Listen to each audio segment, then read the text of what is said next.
I'm Derek Listini. I've been on the podcast a couple times. This is my truck. It is a 2001 Silverado 1500 originally. 5.3 liter. It's blue. Yeah. So I don't know if I'm supposed to wait for people to join in on the live feed or what, but I think it gets posted later, so I'll just keep talking. People can join in and ask questions as they join. Gosh, where do I even start? Let me switch the camera and start with the front axle.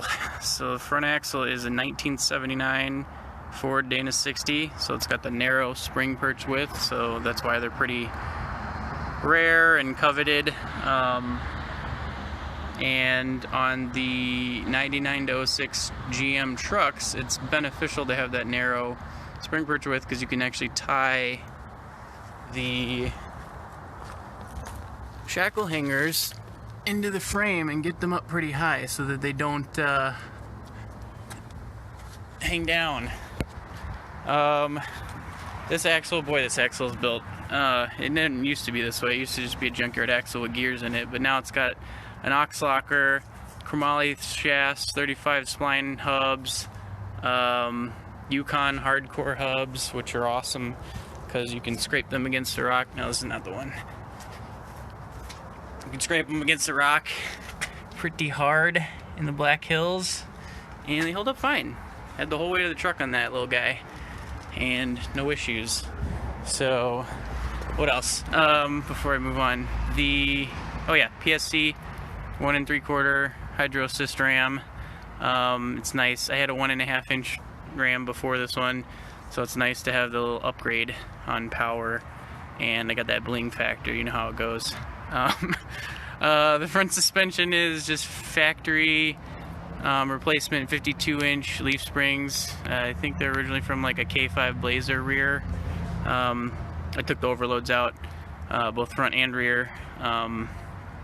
Just A, because then they don't hang down, and B, you get a little bit more flex, I guess. And then moving up,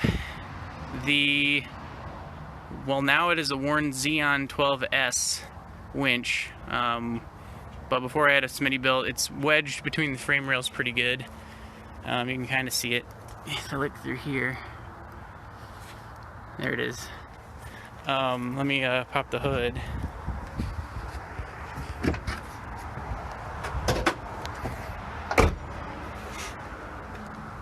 So I got this winch for Ultimate Adventure. And you could probably go on my Instagram and see how I finagled it in there, because it's really like right smack dab between the frame rails with like an inch left. I got the little free spool clutch handle extended so I can access it from the under the hood, and then the control box is here, so just plugging my controller in there and I can close the hood. Everything's still really dusty. I washed it after Ultimate Adventure, but there's dust everywhere. It's disgusting. There was so much dust. But anyway, not the point of this thing. What else? Yeah, I think that covers the front end pretty good. There's not going to be much to see underneath the truck because I've got flat belly skids. These were a pain in the ass to install, but totally worth it. You can see that I've used them quite a bit based on the scrapes and stuff. And then the front one there is just transmission skid plate. That one's thinner and just regular steel, because that one's really just for protection. I don't expect to scrape that one a whole lot. But these ones, Mike Grohe helped me out with. They are Duracore 300, which is kind of a stainless alloy, but it's through hardened. So when all that paint gets scraped off, I don't have to worry about repainting it. They don't rust. It's 1/4 inch, so it's pretty heavy, but it's nice to just have that confidence to just slide the whole truck over. And it is a heavy truck, so that's why I wanted the extra thick skid plates. Above them, again, can't see much, maybe I can squeeze behind it or something, is 4L80E transmission that I swapped in, and EcoBox 205 doubler. So the doubler is basically needed for a truck with 40s, in my opinion, or at least a full size, behind a 4L80E, because the first gear is just so long on a 4L80E that you need that extra low range. I had a 4L60E and an MP241 before this one, and it was pretty good, but the doubler's really pretty much needed for the 4L80E, in my opinion. I'll get to the drive shafts in a minute. Rock sliders. Ian Ian did the welding on these guys probably 9 years ago now. They've seen some shit, as you can tell, and I repaint them probably once a year. But yeah, so these are probably this is probably the last season that I'll have these rock sliders, because if you look, I've got that custom rust for weight savings in the rockers. So also, like Mike Growy, I will be cutting the rockers out and probably trying to do mini boat sides so that the whole everything of this truck that slides over rocks will be nice and smooth. Okay, the rear axle, 14 bolt, well 13 bolt, so we shaved the bottom bolt off, and this one's pretty straightforward. It's a stockish 14 bolt with 513s and a Grizzly locker. It's a factory disc axle, partially because I got a good deal on it, and partially because I wanted the e-brakes just to be easy to hook up. E-brake is a requirement for Ultimate Adventure, so I needed one. I didn't have one when I had my previous 14 bolt, which is also shaved. That one had a proper shave, and I had oil bubbling over issues all the time, and that's the one I think Steve has now. So he needs to put it under something that's either not going to see a whole lot of highway time, or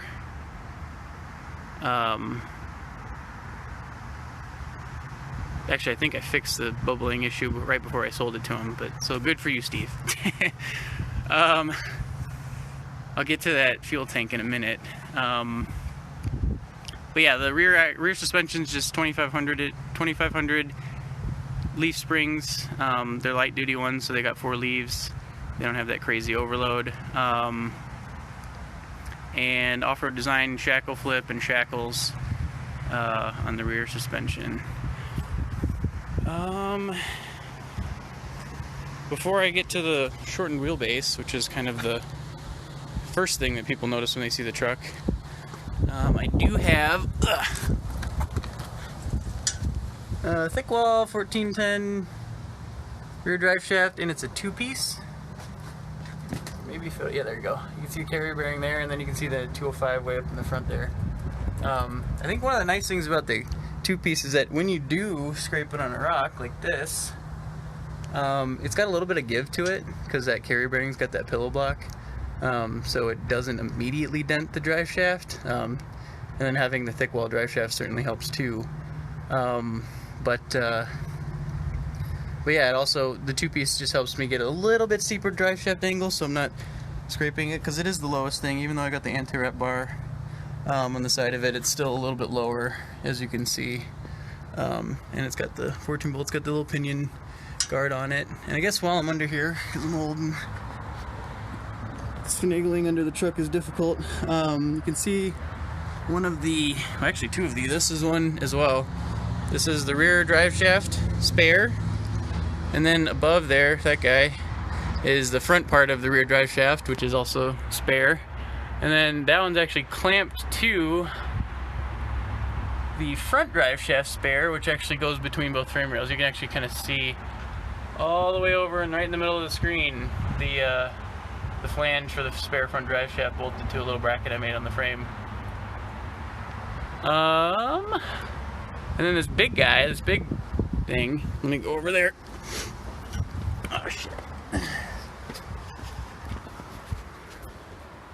is like the Blair Witch Project during the day. And this guy, and probably need, I need a wrench to open this up, but I got my front and rear axle shafts in here. So I wanted to get them down low, as low as I could. My original plan was to put them on top of the skid plate, the belly skids, but there's just not enough room. 205 is pretty big. Still got the ABS module, which doesn't work, but it's still there because that's how the brakes are plumbed through, you know, just factory plumbing. So there's not a whole lot of room, especially with the exhaust. So this is lower than putting them in the bed, which is a win for me. And the nice thing about this is I don't have to worry about them rusting or anything like that. So, and I got front and rear axle shaft spares in there, which hopefully I never break a 14-bolt shaft, but if it does happen, it'll be nice to have spares. Okay, I think that's it for drivetrain. Oh, actually, one more thing. I can't see it from here. So got an anti-wrap bar in the rear suspension. Nothing on the front. It hasn't really been too much of an issue, except for the drive shaft on the front. So this is actually a really long, really long travel drive shaft. Oh, there's my dogs and my wife's legs. Really long travel drive shaft, which I used a shock boot for, and it works really well because when the front suspension droops and it walks forward, you know, axle wrap, the short travel drive shaft will just separate, and that's no good. Nobody likes to have the front drive shaft separate on the trail because it's a pain in the ass to reconnect, and sometimes it breaks stuff, including NP241s. That's a story for another time. Those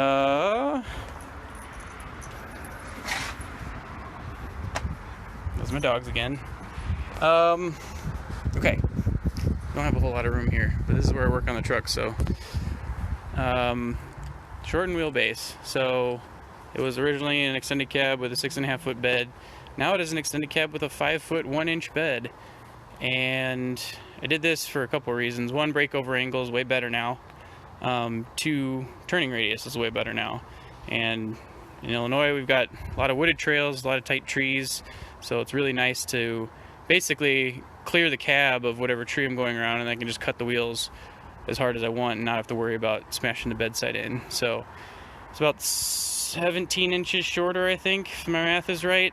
And I didn't move the rear axle quite as far forward. You can see actually the wheel well is pretty wide. Partially by mistake. I measured wrong, and also the happy accident for that, or the silver lining, is that now I can run 42s just by moving the axle forward 1 inch. It'll clear that whole wheel well. So that'll be a someday project, but the front axle's got to get reworked before I can put 42s on this thing. So, but shortening the bed was fun. I hate doing body work, so this is all just factory paint. And actually what I did was I took the header panel out, drilled out all the spot welds, cut it out, and then kind of re-welded it on the inside. You can see welds here, but I didn't want to have to re-weld the outside and do body work to make it paint match and all that crap, so I just used body epoxy on this middle, or in between the two pieces, because I left like a little 2-inch overlap between the original front header panel and the, like, I guess the bed skin is what you could call it. So that worked out pretty cleanly, if I do say so myself. I'm pretty happy with it. And then this fuel tank, of course, would not fit in front of the axle, moved 17 inches forward. So yeah, so I've got the fuel tank. This one is from I think also a K5.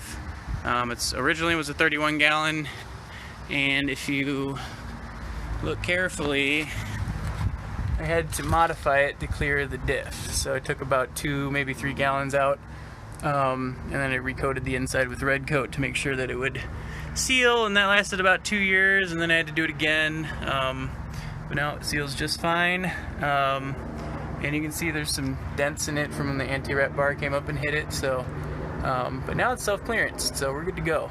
Skyjacker M95 shocks. I had Bilsteins before. I will probably go back to Bilsteins, to be honest. just because the valving on the Skyjackers is not really designed for an 8,000 plus pound rig. And then storage. We already looked at the axle shafts and all that stuff, but I've got all my tools, and I'm still like half unpacked from Ultimate Adventure. But so I've got everything organized, sockets and wrenches. Everything's really dusty, like I said. Hammer, electrical stuff. What's this doing? That's weird. I gotta fix something. Yeah, electrical stuff. I've got a whole electrical kit. This might not even close. Oh, it worked. Sweet. And then over here, like recovery gear, I've got the factory bottle jack. It's just one of those like screw type ones. And then I put it on that little wood block, and that'll actually lift a 40 off the ground. So that's kind of nice. It's a lot lighter than having an actual hydraulic bottle jack. And I had a rolling floor jack before. And then just more tools and stuff on this side too. So, and they made this cool little, like, I don't know how cool it is, but whatever, this little spacer thing, whatever you want to call it, so I can hold these brute totes. So that one's got all my off-roading gear in it, and then we actually went camping last weekend, so we pulled the other two totes are just our camping gear. So those sit in the back here, and they all strap down with ratchet strap to the bed, and then into the little faux bed support or bed floor or whatever you want to call it, to keep everything nice and organized. And then obviously spare fluids, it's also bolted down, so that if I get real sideways or hopefully not upside down, nothing falls out. Spare fuel, and then normally carry spare water jug in this part here as well, and then full-size spare. And what else? I think that's it. Any questions?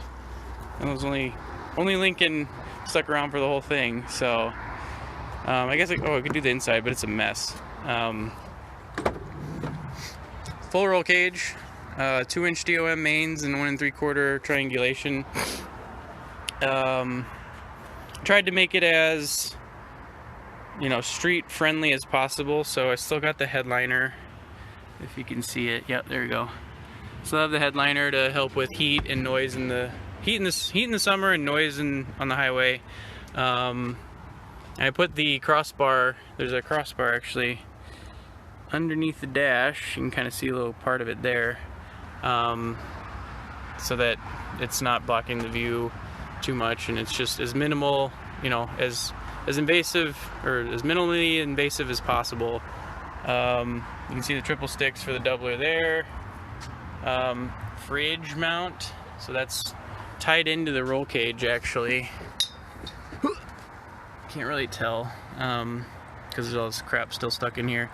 But yeah, so that's tied in to and through the frame, and again, making the roll cage more streetable, I tied it to the frame with poly bushings.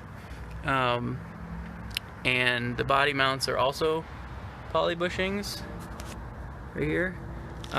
So actually, after adding the roll cage, it's really not too different than driving the truck without a roll cage, except for some squeaks that I'm still chasing down. You can see there's like rubber stuffed in here to help with the squeaks. Someday when I have time to kill, I will redo. I have another dash for this truck because I broke pretty much every clip towards the windshield when I took this one out. So I'll make it a little bit cleaner the second go around, but honestly for the first go around it turned out way better than I intended, so that's why it's stuck around for almost a year and a half, maybe 2 years coming up on. So I think that's pretty much it. Yeah, I got fire extinguishers, stuff like that. Yeah. Oh, the bling. Marshall, I am from, well, I'm not from Illinois originally, but I live in Park Ridge, which is a suburb of Chicago. Rock lights. I stole these. I don't know if Dexter's on this group or not, but I see Jeremy's on it. I stole these. They're just cheapo Amazon ones, and he had these on his crew cab bourbon thing.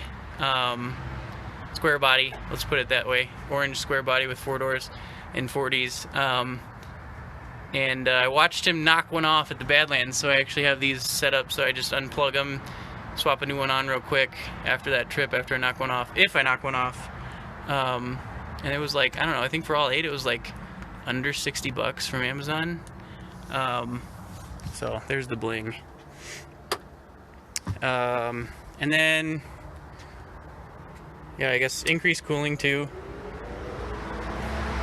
So I got E-fans from a 05 and up truck, 34-inch radiator. It's a dual pass. So yeah, cooling, at least cooling the engine is not an issue. I did have some transmission temps climb when we were on some grades on Ultimate Adventure, so I will upgrade the trans cooler. You can kind of see it here, it's tiny. And the it's done. Yeah. So it's not only is it tiny, it's like right here. And it's about yay tall. But it's also right in between the two fans, so not a whole lot of air flows past it when the fans are on. So I'll get a bigger one and that'll solve that problem. But yeah, I think that's it. Any other questions? Oh yeah, I didn't even mention Mickey Thompson, Baja Bosses, 40-inch by 13.5 on Hummer H2 wheels. They're 07 to